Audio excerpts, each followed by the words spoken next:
Have you ever felt stuck? Like you're running on a treadmill, putting in all the effort, but not actually going anywhere? Maybe it's in your career, your relationships, or just your overall sense of happiness. You read all the books, you listen to the podcasts, you try all the hacks, but nothing seems to stick. What if I told you the solution isn't about doing more, but thinking differently? It sounds almost too simple, doesn't it? Just change your mindset. We hear it all the time.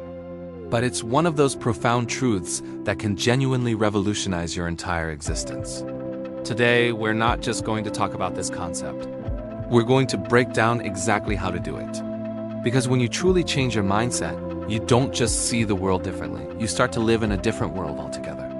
Let's start with a foundational idea, the fixed mindset versus the growth mindset. This concept was popularized by psychologist Carol Dweck. The fixed mindset is the belief that our qualities, our intelligence, our talents, our personality are set in stone. You're either good at something or you're not.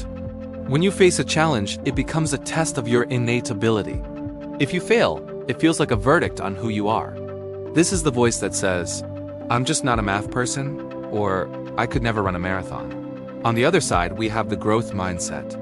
This is the belief that our abilities can be developed through dedication and hard work. It doesn't mean we all can become Einstein or Serena Williams, but it does mean that our potential is unknown and unknowable. A challenge isn't a threat. It's an opportunity to learn and grow. Failure isn't a final judgment. It's a stepping stone. It's the voice that says, "I don't understand this yet," or "I haven't trained for that yet." Think about how this plays out in real life.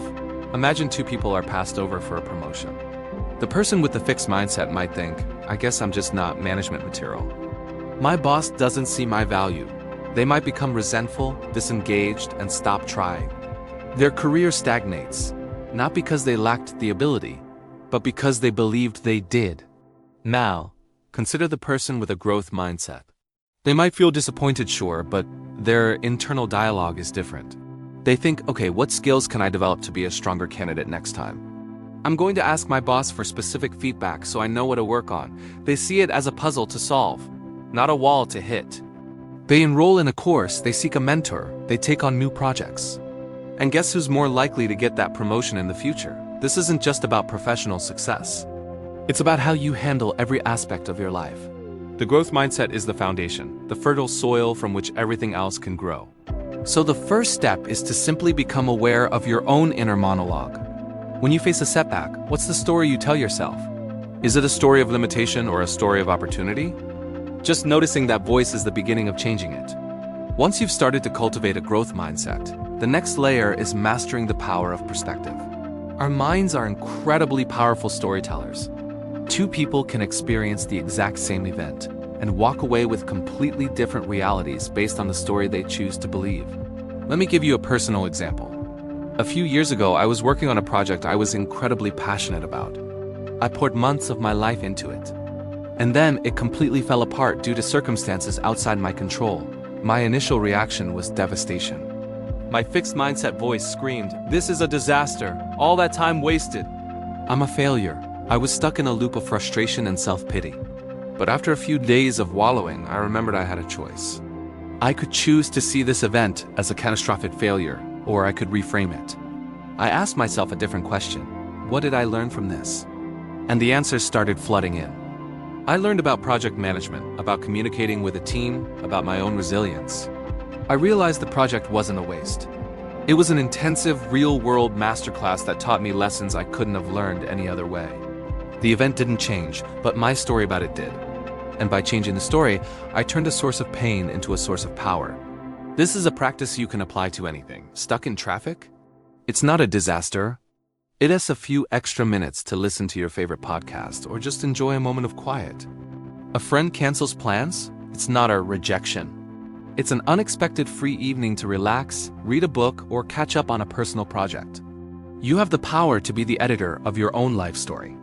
You can't always control the events, but you have 100% control over the meaning you assign to them. This leads us to the third, and perhaps most actionable mindset shift. Moving from a mindset of scarcity to one of abundance.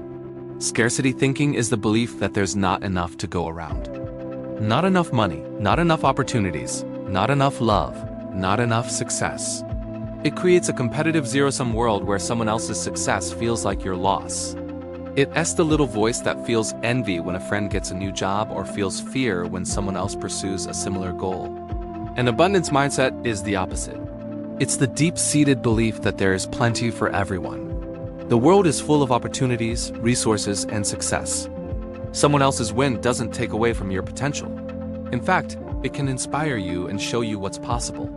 How do you cultivate this? It starts with gratitude. Every single day, make a conscious effort to notice what you have. Instead of focusing on the one thing that went wrong, focus on the 3 things that went right. A simple practice is to write down 3 things you're grateful for before you go to bed. It sounds cliché, but it works. It literally retrains your brain to scan the world for positives instead of negatives. Another powerful tool for cultivating abundance is generosity. When you operate from a scarcity mindset, you hoard your knowledge, your time, your connections. When you operate from abundance, you share freely. You celebrate others' successes genuinely.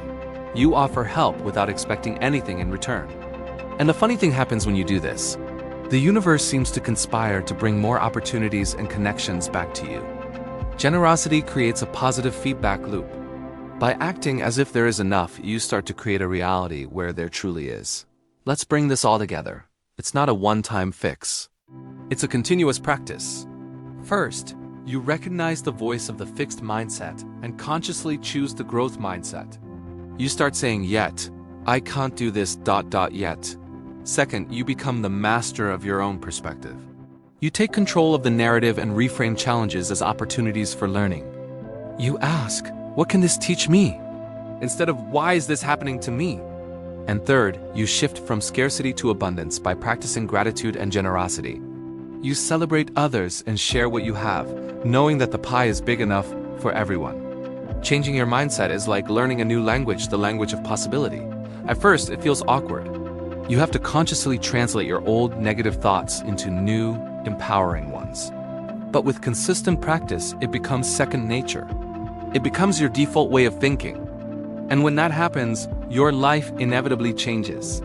You become more resilient in the face of setbacks. You become more courageous in pursuing your goals. You find more joy in the everyday moments. The outer world starts to reflect the changes you've made in your inner world. You're no longer on a treadmill. You're on a path of your own making, leading to a life that feels more authentic, more fulfilling, and more alive. Thank you so much for spending this time with me today. I hope this has given you some practical tools to start your own journey of transformation.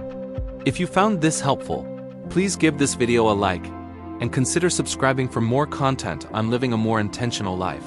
I'd love to hear from you in the comments. What one mindset shift you going to work on this week? Let's support each other. Take care, and I'll see you in the next one.